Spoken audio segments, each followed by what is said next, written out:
प्रिय विद्यार्थियों, मैं पवन कुमार व्याख्याता संस्कृत अपने YouTube channel Sanskrit classes Behror में आप सबका स्वागत करता हूं। इस वीडियो में हम संस्कृत साहित्य कक्षा 12 की पाठ्यपुस्तक विजेत्री के 11वें पाठ नित्या सौकार्यम साधनियम के महत्वपूर्ण अभ्यास प्रश्नों को देखेंगे। आइए सबसे पहले देखें वस्तुनिष्ठात्मक प्रश्नों को। पहला प्रश्न है, नित्या सौकार्यम साधनियम पाठः समुद्रितो अस्ति। नित्या सौकार्यम साधनियम पाठ उद्धृत किया गया है।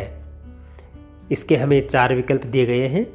पंचतंत्रात्, हितोपदेशात्, 10 कुमार चरितात्, कादम्बरीतः। इसका सही उत्तर होगा पंचतंत्रात्। नित्या सौकार्यम साधनियम पाठ पंचतंत्र से लिया गया है। दूसरा प्रश्न है, पंचतंत्रस्य रचयिता वर्तते। पंचतंत्र के रचनाकार है। इसमें भी 4 विकल्प हैं। बाणभट्ट है, दंडी, विष्णु शर्मा, नारायण पंडित है।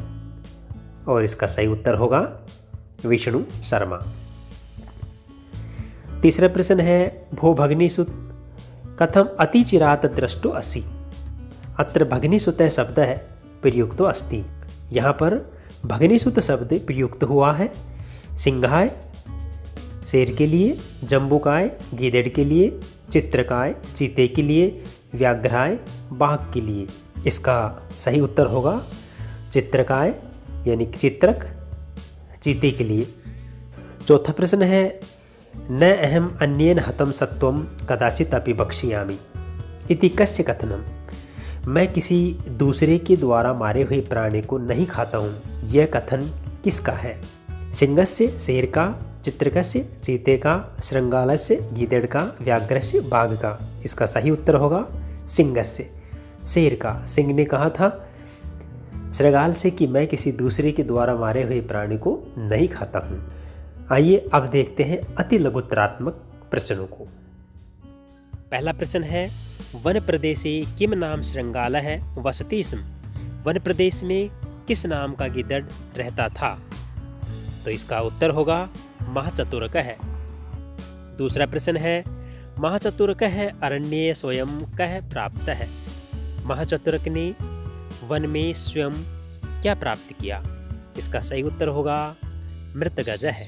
तीसरा प्रश्न है, स्वामिन् तवद्यो अहम लागुडिकः स्थितः इति कः कथयति। हे स्वामी, मैं तुम्हारा रक्षक हूँ, तुम्हारे लिए ही इस हाथी की रक्षा कर रहा हूँ, यह किसका कथन है। इसका उत्तर होगा श्रृंगाल है, यह गीदड़ का कथन है। चौथा प्रश्न है, सिंहे गते श्रृंगालस्य समीपे कः समाययौ। सिंह के चले जाने पर गीदड़ के समीप कौन आया। तो इसका उत्तर होगा व्याघ्र है। पांचवा प्रश्न, गते व्याघ्रे तत्र कः समायातः। बाघ के चले जाने पर वहाँ कौन आता है। इसका सही उत्तर होगा चित्रक है। बाघ के चले जाने पर वहाँ एक चीता आता है। छठा प्रश्न है, भो भागिनेयी देहि में प्राण दक्षिणाम इति कस्य कथनम अस्ति। हे भांजे, मुझे प्राणों की भिक्षा दो, ये किसका कथन है। इसका उत्तर होगा व्याघ्रस्य, यह बाघ का कथन है। आइए अब देखते हैं लघुत्तरात्मक प्रश्नों को। पहला प्रश्न है, पंचतंत्रस्य रचयितुः परिचयो दीयताम्। पंचतंत्र के रचयिता का परिचय दीजिए। उत्तर में अपन लिखेंगे, पंचतंत्रस्य रचयिता विष्णु शर्मा आसीत्। स महान नीतिकारः कुशल शिक्षकः विद्वान् च आसीत्। तस्य शिक्षणेन राज्ञः अमरशक्ते त्रये मूर्खपुत्राः स्वल्पकालेन एव विद्वांसः नीति निपुणाश्च अभवन्।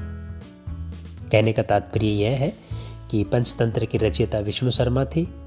वे महान नीति निपुण, कुशल शिक्षक और विद्वान थे। उसके शिक्षण से राजा अमर शक्ति के 3 मूर्ख पुत्र थोड़े समय में ही विद्वान और नीति निपुण हो गए थे। दूसरा प्रश्न, पंचतंत्रस्य किम वैशिष्ट्यम। पंचतंत्र की क्या विशिष्टता है या पंचतंत्र की क्या विशेषता है। तो हम इसके उत्तर में लिखेंगे, पंचतंत्रं नीतिकथासाहित्यस्य प्रथमं काव्यम् अस्ति।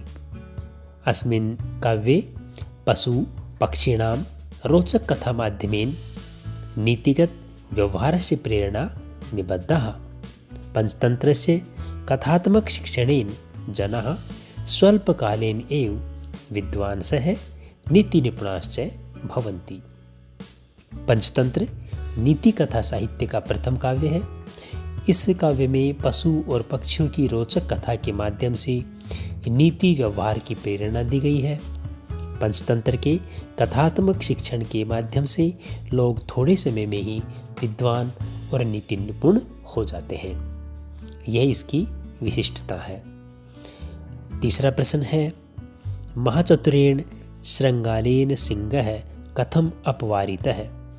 महाचतुरक नाम के गीदड़ के द्वारा सिंह को किस प्रकार से रोका गया, यानी कि महाचतुरक श्रृंगाल ने सिंह को किस नीति के माध्यम से वहां से हटाया। इसका उत्तर हम लिखेंगे, महाचतुरेण श्रृंगालेन सिंहः सामनित्य अपवारितः। स सामगतं सिंहं दृष्ट्वा प्रणम्य तं प्रति अवदत् स्वामिन् तवद्यो अहम लागुडिके स्थितः त्वत् अर्थं गजम् इमं रक्षामि। तद् एनं भक्षतु तस्य विनम्रतां दृष्ट्वा सिंहः ततः गतवान्। महाचतुरक श्रृंगाल ने अपनी सामनीति का प्रयोग करते हुए सिंह को देख करके कहा कि हे स्वामी, मैं तो तुम्हारा ही रक्षक हूँ और तुम्हारे लिए ही इस हाथी की रक्षा कर रहा हूँ, तो आप इसको खाइए। उसकी विनम्रता को देख करके सिंह वहाँ से चला गया। अब चौथा प्रश्न है, व्याघ्रम श्रृंगालः किम अकथयत्। बाघ को गीदड़ ने क्या कहा। कहानी में हमने पढ़ा है, उत्तर में हम इस प्रकार से लिखेंगे, व्याघ्रम प्रति श्रृंगालः अकथयत् यत् माम कथमत्र भवान् मृत्युमुखे प्रविष्टः येन एषः गजः सिंहेन व्यापादितः स च माम एतत् रक्षणे नियोज्य नद्यां स्नानार्थं गतः गस्तां च तेन मम समादिष्टं यत् यदि कोऽपि व्याघ्रः इह समायाति तर्हि त्वं सुगुप्तं मम आवेदनीयं येन वनमिदं मया निर्व्याघ्रं कर्तव्यं यतो हि पूर्वं व्याघ्रेण एकेन मया व्यापादितो गजः शून्ये भक्षित्वा उच्छिष्टतां नीतः तद्दिनात् आरभ्य व्याघ्रान् प्रति कुपितो अस्मि। बाघ को गिद्ध ने कहा कि हे मामा, तुम यहाँ मृत्यु के मुख में क्यों आए हो। यह हाथी सिंह के द्वारा मारा गया है और उसकी रक्षा के लिए मुझे नियुक्त करके वह सिंह स्नान के लिए नदी पर गया हुआ है। जाते हुए उसने मुझे आदेश दिया कि यदि कोई बाघ तुम्हें दिखाई दे तो तुम्हें गुप्त रूप से मुझे सूचना देनी चाहिए, जिससे कि मैं इस वन को बाघों से रहित कर दूं, क्योंकि पहले किसी बाघ ने मेरे द्वारा मारे हुए हाथी को एकांत में झूठा कर दिया था। तभी से मैं बाघों के प्रति क्रोधित हूँ। और पांचवें प्रश्न में पूछा गया है, श्रृंगालेन चित्रकः कथम दूरी करता है। गीदड़ ने चीते को किस प्रकार से दूर किया। इसका उत्तर हम लिखेंगे, श्रृंगालेन चित्रकः दाननीत्या दूरी करता है। स चित्रकं दृष्ट्वा अकथयत् भो भगिनीसुत किम इति चिरात् दृष्टो असि कथम च बुभुक्षितः इव लक्ष्यसे तत् अतिथिरसि मे तद एष गजः सिंहेन हतः तिष्ठति अहं च अस्य तदादिष्टो रक्षपालः परं तथापि यावत् सिंहो न समायाति तावत् अस्य गजस्य मांसं भक्षित्वा तृप्तिं कृत्वा दुरत्रं व्रज तस्य आगमनं दूरितो अपि तव अहं निवेदिष्यामि। इत्थं चित्रकेण गजस्य भिन्नां त्वचं विज्ञाय श्रृंगालेन सिंह आगमनं सूचित्वा स दूरीकृतः है। इस प्रकार से ये लघुत्तरात्मक प्रश्न हुए। अब हम व्याकरणात्मक प्रश्नों के अंतर्गत संधि के प्रश्न को देखेंगे। व्याकरणात्मक प्रश्न, अधोलिखित पदानां संधि विच्छेदं कृत्वा नाम अपि लेख्यम्। नीचे लिखे हुए पदों का संधि विच्छेद करके नाम भी लिखे। पहला पद है इतश्चेतश्च है, संधि विच्छेद होगा इतश्चेतः धन च। यहाँ विसर्ग का स अतः विसर्ग संधि। दूसरा पद है तस्य अभिमुखो हो, संधि विच्छेद होगा तस्य धन अभिमुखो, ए और ए मिलकर के आ आदेश, अकह सवर्णे दीर्घ सूत्र से दीर्घ संधि। तीसरा पद है वन्यापि, संधि विच्छेद होगा वने धन अपि, संधि होगी पूर्व रूप संधि। चौथा पद है निर्व्याघ्रम, संधि विच्छेद होगा निहि धन व्याघ्रम, विसर्ग कर रहा है अतः यहाँ संधि होगी रुत्व विसर्ग संधि।